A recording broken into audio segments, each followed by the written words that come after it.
Hello everyone, चलिए आज की वीडियो स्टार्ट करते हैं। आज की वीडियो में देखने वाले हैं हम अपना next topic advance organic chemistry 2 का, जो कि है यूनिट 2 का। यूनिट फर्स्ट हम कंप्लीट करा चुके हैं और आज हमारी यूनिट 2 भी कंप्लीट हो जाएगी। तो अगर आपको इससे पहले कि हमने एडवांस स्पेक्ट्रल एनालिसिस के नोट्स बनाए थे और वीडियोज़ भी हैं, उन्हें आप यूट्यूब चैनल पे जाके देख सकते हो। सारी वीडियोस आपको वहीं मिल जाएंगी और नोट्स के लिए आप टेलीग्राम चैनल है वहाँ पे जाके चेक कर सकते हो। उसकी लिंक आपको नीचे डिस्क्रिप्शन बॉक्स में मिल जाएगी। तो चलिए ये वाली वीडियो स्टार्ट करते हैं। Segment and sequential strategy for solution phase peptide synthesis. तो ये कितने टाइप का होता है? 2 टाइप्स ऑफ स्ट्रेटेजीज इसमें यूज़ होती हैं।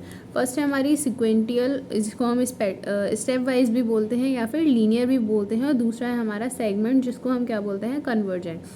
तो देख लेते हैं इसमें। A combination of step wise elongation and segment condensation strategies may be used when peptide molecules are synthesized in solution। तो जो कॉम्बिनेशन है हमारा स्टेप वाइज एलोंगेशन या फिर सीक्वेंटियल का एंड सेगमेंटेशन कंडेंसेशन स्ट्रेटेजी का, तो हम उसको कैसे यूज़ कर सकते हैं जब पेप्टाइड मॉलिक्यूल्स जो हैं वो सिंथेसाइज होते हैं किसमें? सॉल्यूशन में, मतलब सॉल्यूशन फेज पेप्टाइड सिंथेसिस में। उसके बाद है chemical methods used on both of those types of couplings are principally similar. तो इसमें जो केमिकल मेथड यूज़ होते हैं वो दोनों ही मेथड्स में क्या होते हैं? स्ट्रेटजीज में सेम होते हैं। अब देखते हैं सिक्वेंटल स्ट्रेटजी क्या होती है। Sequential elongation from the C terminal by 1 amino acid at a time using urethane. तो क्या होता है, जो सिक्वेंटल एलोंगेशन होता है वो क्या यूज़ करता है? Urethane protected amino acids such as CBZ amino acids and BOC amino acids is advantageous in avoiding epimerization during the peptide bond forming reaction. तो इसको यूज़ करने से क्या होता है कि एपिमराइजेशन का जो फॉर्मेशन होता है वो नहीं होता है, जिसकी वजह से हमारी जो रिएक्शन है वो ख़राब नहीं होगी। फिर है the step wise elongation procedure is effective for the synthesis of small peptide. तो ये किस लिए अच्छा होता है? स्मॉल पेप्टाइड के फॉर्मेशन या फिर सिंथेसिस के लिए, and for preparing segments to construct large peptides and proteins. और किसके लिए? लार्ज पेप्टाइड्स या फिर प्रोटीन को कंस्ट्रक्ट करने के लिए। तो इसमें हम स्मॉल पेप्टाइड्स भी बना सकते हैं और लार्ज भी बना सकते हैं। फिर है आगे 4 मेथड्स आर यूज्ड। कौन कौन से मेथड यूज़ होते हैं इसमें? Carbodiimide based, mixed anhydride based, active esters based, phosphonium and uronium reagents based. अब दूसरा है हमारा सेगमेंट स्ट्रेटजी। तो सेगमेंट स्ट्रेटजी क्या होती है? For the synthesis of large peptides और proteins by solution method the condensation of peptide segments is an attractive strategy. तो किस लिए होता है ये? लार्ज पेप्टाइड के फॉर्मेशन के लिए। और जो हमारा एलोंगेशन वाला था वो किस लिए था? लार्ज और स्मॉल दोनों के लिए था। The separation of the product from truncated और detected sequences is considerably facilitated. मतलब अगर हमें किसी भी ट्रंक से किसी भी स्ट्रक्चर को सेपरेट करना है या फिर किसी भी प्रोडक्ट को सेपरेट करना है, तो उसके लिए सेगमेंट स्ट्रेटजी जो होती है वो बहुत ज़्यादा अच्छी होती है। फिर है the main and serious problems of this procedure lies in the easy epimerization of the C terminal residue of the carboxylic segment when the residue is neither glycine nor proline. अगर कार्बोक्सिलिक एसिड जो है उसका C terminal, जो carboxylic acid present होता है C terminal पे, अगर उसमें रेजिड्यू ग्लाइसिन नहीं है और प्रोलिन नहीं है, अगर कोई और रेजिड्यू है, तो वहाँ पे इजी एपिमराइजेशन हो जाता है, जिसकी वजह से जो है हमारी रिएक्शन क्या है? ख़राब हो सकती है पेप्टाइड का फॉर्मेशन। फिर है methods in segment strategy are design to suppress epimerization. ऐसे मेथड्स यूज़ किए जाते हैं जो कि एपिमराइजेशन को सप्रेस कर सकते हैं। कौन कौन से होते हैं? The azide procedure, DCG methodology using an acidic addictive. Third है नेटिव केमिकल लाइगेशन या फिर लीगेशन।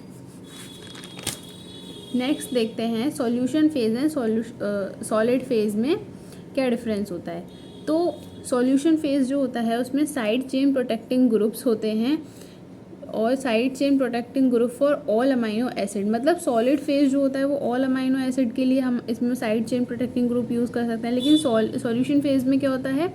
कुछ जो हमारे एकदम गिने चुने होते हैं जो सॉल्यूशन फेज में यूज़ होते हैं, जो कि हमारे यहाँ पर हैं, जैसे लाइसिन हो गया, एस्पार्टेक हो गया, या फिर ग्लूकोज हो गया, या फिर सिस्टीन हो गया। फिर दूसरा है कपलिंग लेस देन 90% कन्वर्जन। इसमें क्या होता है, कपलिंग जो होती है वो 90% लेस होती है, और इसमें क्या होता है कपलिंग ओवर 99.5% कन्वर्जन, इसमें 99.5 से ज़्यादा होती है। ये क्या है हमारा लो फील्ड, इसमें क्या होता है हमारा हाई ईल्ड, मतलब इसमें हमारी जो ईल्डिंग है वो कम होगी और इसमें हमारी जो ईल्डिंग है वो ज़्यादा होगी। फिर है प्योरीफिकेशन आफ्टर ईच स्टेप, इसमें हर स्टेप के बाद हमें प्योरीफिकेशन करना पड़ता है, और सॉलिड फेज में क्या होता है एट द एंड हमारा प्योरीफिकेशन होता है। फिर है comparatively high degree of purity और comparatively low degree of purity, इसमें प्योरिटी कम होती है, इसमें प्योरिटी ज़्यादा होती है। इसमें है टाइम कंज्यूमिंग और सॉलिड फेज में है फास्ट। फिर है लार्ज स्केल जो होता है हमारा सॉल्यूशन वाला, और सॉलिड वाला होता है हमारा स्मॉल स्केल पे। सॉल्यूशन फेज वाला हमारा होता है इनएक्सपेंसिव और सॉलिड फेज वाला होता है हमारा एक्सपेंसिव। अब देख लेते हैं इसकी केस स्टडीज़। तो केस स्टडीज़ में क्या क्या है, हमारे दो केस स्टडीज़ देखते हैं हम, पहला है मैनुअल और दूसरा है ऑटोमेटेड। तो इसको देख लेते हैं मैनुअल और ऑटोमेटेड। मैनुअल का तो मतलब मैनुअल और ऑटोमेटेड दोनों का मतलब समझ रहे हो। मैनुअल मतलब जो चीज़ हम हाथ से कर रहे हैं, ऑटोमेटेड मतलब जो चीज़ ऑटोमेटिकली हो रही है। तो मैनुअल सिंथेसिस में क्या है, manual synthesis of individual peptides can be performed in syringes of different size provided with a bottom sintered glass और प्लास्टिक फिल्टर। तो मैनुअल सिंथेसिस हम कैसे प्रिपेयर कर सकते हैं, सिरिंजेस के साथ, जो कि हमारी डिफरेंट साइज़ की होती हैं। Multiple peptide synthesis at the micromolecular level can be conducted in functionalized cellulose propylene according to the spot synthesis methodology developed by Frank. तो जो मल्टीपल पेप्टाइड सिंथेसिस है माइक्रोमोलिक्यूल में, उसको हम कैसे कंडक्ट कर सकते हैं, फंक्शनलाइज सेल्यूलोज या फिर प्रोपाइलिन को यूज़ करके, जो कि हमारा किसने बताया था, फ्रैंक ने डेवलप्ड किया था। फिर है all operations in SPPS namely coupling, de production and final removal are conducted in the same recipient so that several washing steps have to be conducted. यहाँ पे SPP जो है वो सॉल्यूशन फेज पेप्टाइड सिंथेसिस है, solute नहीं है, ठीक है, क्योंकि हम सॉल्यूशन का पढ़ रहे हैं ना, इसलिए।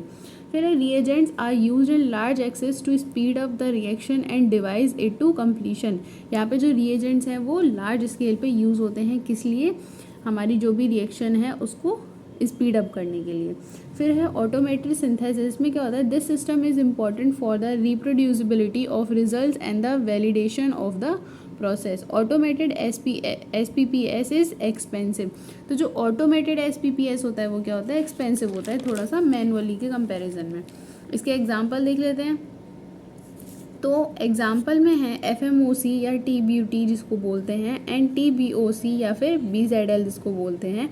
तो इसको हम कैसे करेंगे, performed by using TEA-BAG methodology.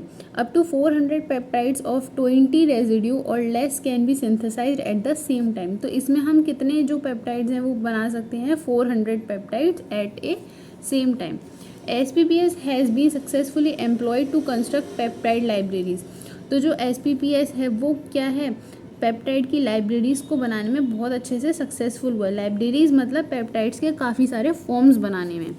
During synthesis determination of free amino groups is essential in the stages of coupling. तो जब हमारी सिंथेसिस हो रही है तो इसमें क्या इंपॉर्टेंट है, अमाइनो ग्रुप्स का डिटर्मिनेशन बहुत ज़रूरी है, किसका, जो कि फ्री अमाइनो एसिड्स होते हैं। फिर है most common assay for amino groups is the ninhydrin test. तो जो मोस्ट कॉमन ऐसे होता है अमाइनो ग्रुप्स के लिए वो क्या होता है, निनहाइड्रिन होता है, but it is destructive test so that samples have to be remove from the product being synthesized. पर ये क्या होता है, निनहाइड्रिन टेस्ट होता है वो डिस्ट्रक्टिव होता है।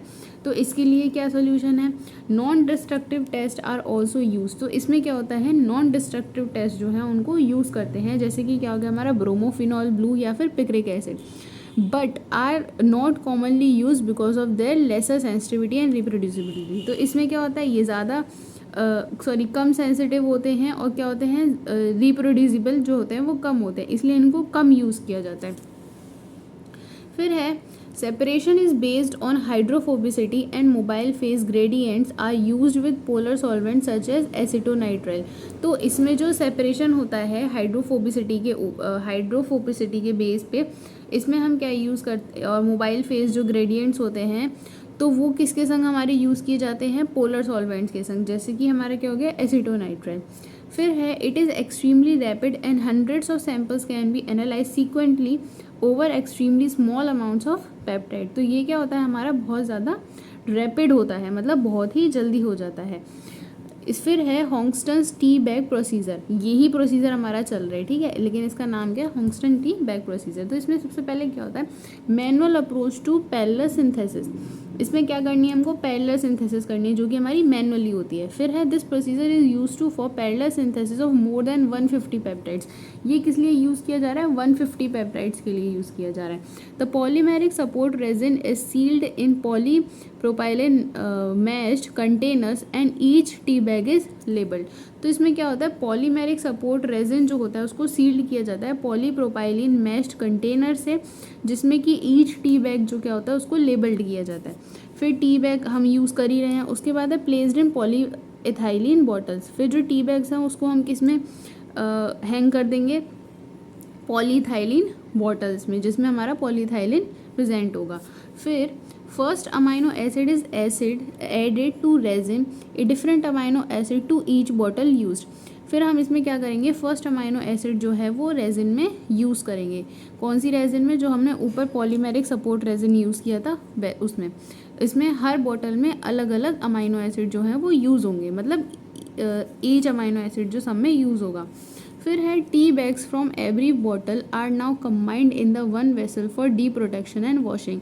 फिर जितने भी टी बैग्स हैं हर बॉटल के, उनको क्या किया जाएगा, कंबाइन किया जाएगा, किस लिए, डी प्रोटेक्शन और वॉशिंग के लिए। फिर है the tea bags can then be redistributed between the bottles for the addition of second amino acid. फिर उन जो टी बैग्स हैं उनको दोबारा से रीडिस्ट्रीब्यूट किया जाएगा उन बॉटल्स में, और उसमें सेकेंड अमाइनो एसिड जो है वो ऐड किया जाएगा, ठीक है। तो ये आपका जो टॉपिक था वो ख़त्म हो गया है, और ये सारा आपका पूरा टॉपिक है, तो आप इसको देख लें अच्छे से, ठीक है, और काफ़ी ईजी है ये वाला। फिर देखते हैं अपना नेक्स्ट टॉपिक। नेक्स्ट टॉपिक है हमारा इस यूनिट का last topic, side reactions in peptide synthesis. अब इसमें देख लेते हैं साइड रिएक्शंस क्या होते हैं। तो ड्यूरिंग पेप्टाइड सिंथेसिस, चाहे सॉलिड हो या फिर सॉल्यूशन हो, side chain present in amino acid skeleton are prone to many side reactions.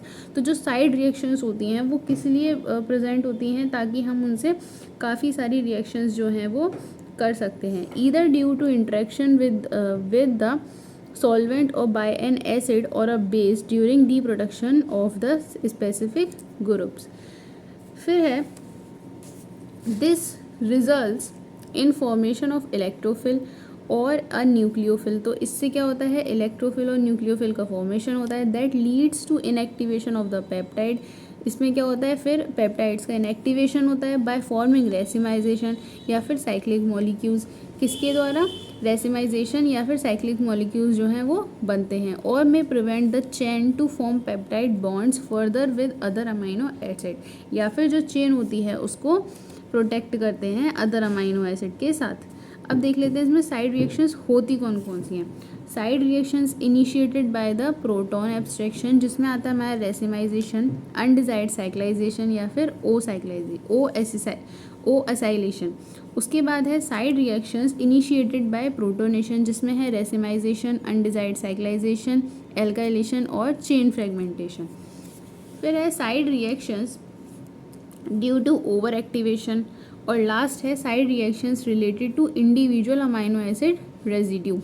तो इसमें देखते हैं side reactions initiated by proton abstraction. इसमें क्या आएगा, सबसे पहले रेसिमाइजेशन। रेसिमाइजेशन में क्या होता है, base catalyst racemisation of activated acyl amino acids occur by 3 pathway. तो ये कैसे अकर होता है, 3 पाथवेज के थ्रू। पहला है direct abstraction of the alpha proton, दूसरा है racemization by reversible beta elimination, third है रेसिमाइजेशन थ्रू एज लेक्टोन्स, जिसको हम बोलते हैं 5,4-H ऑक्साजोलोन्स।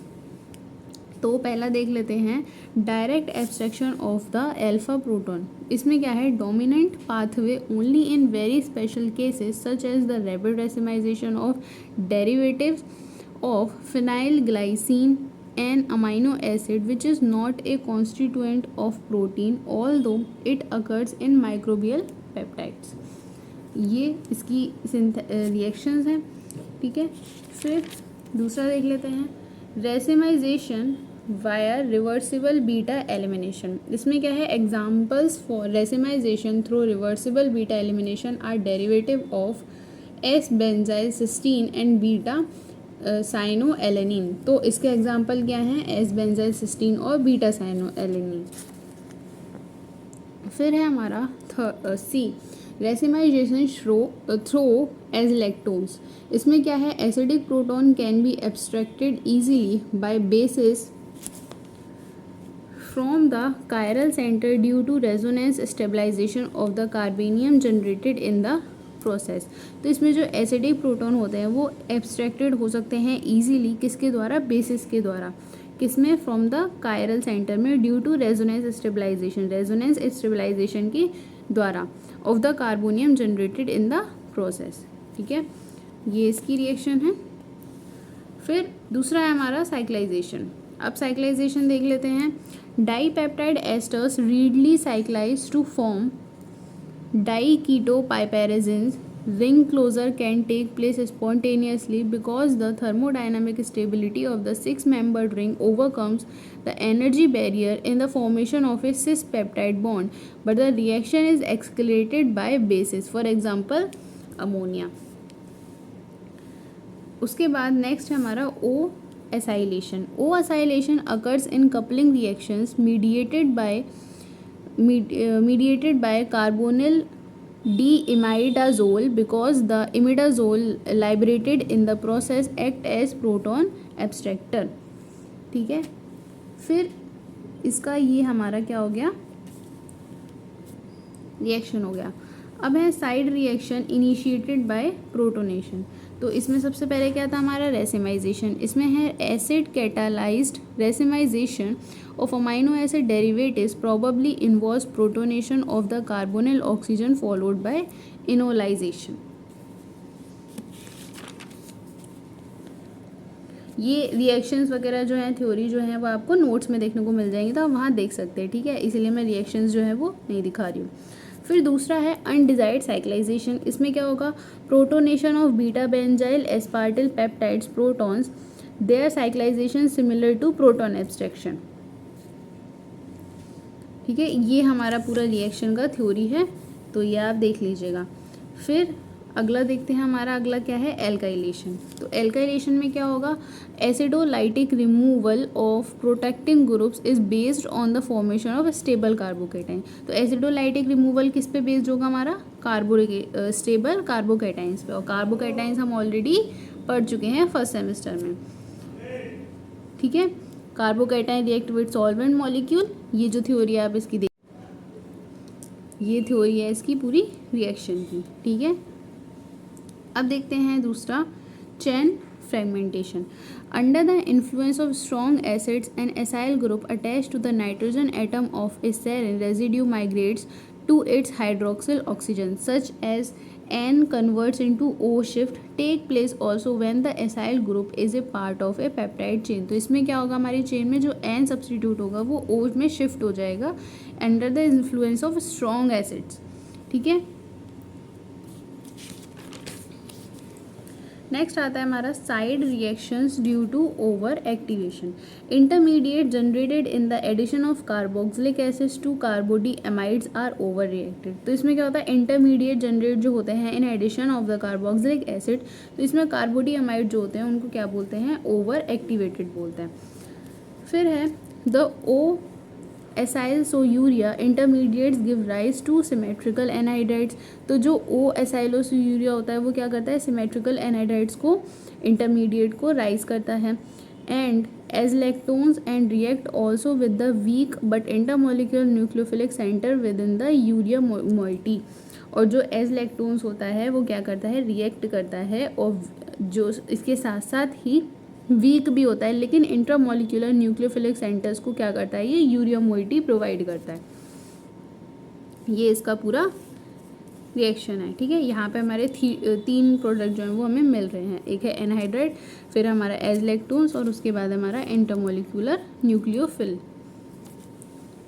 अब है side reaction related to individual amino acid residue. इसमें है catalytic hydrogenation of phenyl alanine leads to saturation of the aromatic ring to form a hexa anhydrophenyl alanine moiety.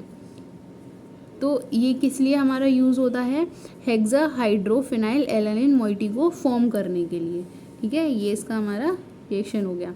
अब देख लेते हैं इसमें एक और टॉपिक है डिलीशन पेप्टाइड। डिलीशन पेप्टाइड्स क्या होते हैं, तो deletion peptides also known as truncation peptides और इनकम्प्लीट सीक्वेंस। ठीक है, मतलब ऐसा सीक्वेंस पेप्टाइड्स का जो कि इनकम्प्लीट होता है। Are peptides that results from incomplete amino acid coupling during peptide synthesis. इसमें क्या होता है, अमाइनो एसिड की जो कपलिंग होती है वो इनकम्प्लीट होती है, तो उसी को हम क्या बोलते हैं, deletion peptides. They are a common impurity in peptide synthesis and can arise from various factors including steric hindrance, incomplete reaction, secondary structural function. तो ये हमारा किसकी वजह से हो सकता है, स्टेरिक हिंड्रेंस की वजह से हो सकता है, इनकम्प्लीट रिएक्शन की वजह से होता है, और सेकेंडरी स्ट्रक्चरल फंक्शन की वजह से भी हो सकता है। अब इसका फॉर्मेशन देख लेते हैं, फॉर्मेशन कैसा होता है। तो पहले वो हम इनमें देख ही चुके हैं, ठीक है। इन तीनों रीजंस की वजह से थोड़ा सा इसका और देख लेते हैं। तो इसमें है इनकम्प्लीट कपलिंग की वजह से हो सकता है, जैसे कपलिंग जो है अमाइनो एसिड की वो इनकम्प्लीट हो गई है। फिर दूसरा स्टेरिक हिंड्रेंस की वजह से हो सकता है, जैसे जो लार्जर अमाइनो एसिड्स होते हैं या फिर बल्कि साइड चेन्स जो होती हैं उनमें क्या आ जाता है, एक हिंड्रेंस आ जाता है, जिसकी वजह से जो चेन है वो कंप्लीट नहीं हो पाती है। फिर है सेकेंडरी स्ट्रक्चर। तो जो पेप्टाइड होते हैं जिसमें सेकेंडरी स्ट्रक्चर्स होते हैं, तो क्या करते हैं, कभी कभी इंटरफेयर कर लेते हैं किसमें, नए अमाइनो एसिड में, जिसकी वजह से क्या होता है, जो रिएक्शन है पहले अमाइनो एसिड्स की वो ही कंप्लीट नहीं हो पाती है, और दूसरे अमाइनो एसिड को लेने के चक्कर में जो हमारी रिएक्शन बन रही है तो उसका भी हमारा डिलीशन हो जाता है। फिर इसका इम्पैक्ट क्या पड़ता है, इम्पैक्ट ऑफ डिलीशन पेप्टाइड्स। तो इसमें प्योरीफिकेशन चैलेंजेस होते हैं, मतलब जो हमारे पेप्टाइड्स हैं वो अच्छे तरीके से प्योरीफाई नहीं होंगे। फिर क्या होता है, इम्पेयर्ड बायोलॉजिकल एक्टिविटी हो जाती है पेप्टाइड्स की, मतलब जो बायोलॉजिकल एक्टिविटी होती है वो सही से नहीं मिलती है। फिर इसकी स्ट्रेटेजीज देख लेते हैं कम करने की, कि strategies to minimize deletion peptide. इसमें क्या कर सकते हैं हम, केयरफुल अमाइनो एसिड चॉइस, मतलब अमाइनो एसिड की जो चॉइस है उसको अच्छे से रख सकते हैं, जिससे हमें लगे कि हाँ यहाँ पे सेकेंडरी स्ट्रक्चर फॉर्म नहीं होगा या फिर यहाँ पे कोई भी इनकम्प्लीट सिंथेसिस नहीं होगी। उसके बाद एप्रोप्रिएट प्रोटेक्टिंग ग्रुप यूज़ कर सकते हैं। फिर प्योरीफिकेशन टेक्निक्स यूज़ कर सकते हैं, और उसके बाद हम रिएक्टिव टैग कैपिंग यूज़ कर सकते हैं। रिएक्टिव टैग कैपिंग में क्या होता है, methods like reactive tag capping can be use to selectivity modify deletion peptides. मतलब इसमें हम सेलेक्टिव मॉडिफाई जो कैपिंग है उसको यूज़ कर सकते हैं, किसको रिड्यूस करने के लिए, डिलीशन पेप्टाइड्स को, allowing for their easy removal during purification. इसमें जो डिलीशन पेप्टाइड्स होते हैं उनको ईजिली ये क्या करता है, रिमूव कर देता है। ठीक है, तो ये जो दोनों टॉपिक हैं आपके कंप्लीट हो गए, और आपकी यूनिट जो है वो भी कंप्लीट हो गई है। तो आप इसको कर सकते हैं। इससे पहले की जो भी नोट्स हैं वो भी आप देख लीजिएगा। अगर वीडियो आपको अच्छा लगा हो तो वीडियो को लाइक करें और शेयर करें। Thank you.